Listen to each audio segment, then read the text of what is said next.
I tako dok ja pripremam ručak, odnosno dok se moj ručak krčka već u šerpi, ja ću da napravim kafu na način na koji ja to radim.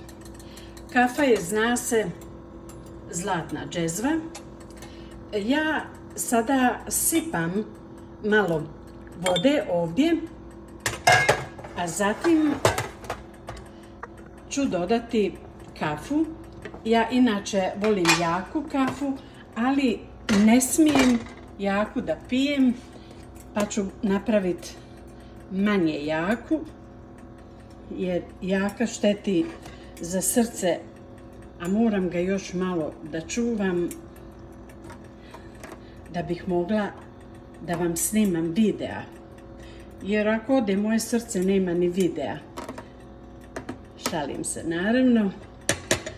Sad meni kafa zna nekad i iskipi, svašta tu nešto bude. Nadam se da danas neće, bit ću obazriva. Evo ga, sad će ta kafa malo da provri.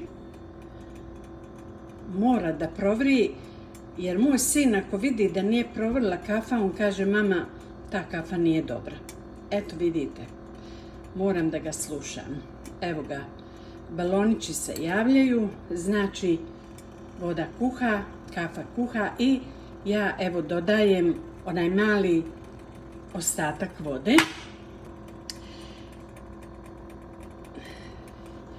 Kafa je gotova. Rekoh ja vama, dok ja nešto snimam ili pričam za Facebook, desi se neki belaj. Evo mlijeko, samo što mi nije iskipilo, ali nadam se da će biti sve u redu.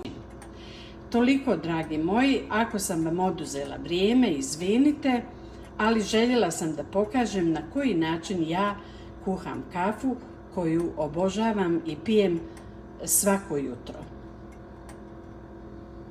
Ručak je gotov i to ću vam sada pokazati. Ćao! Kafu mi draga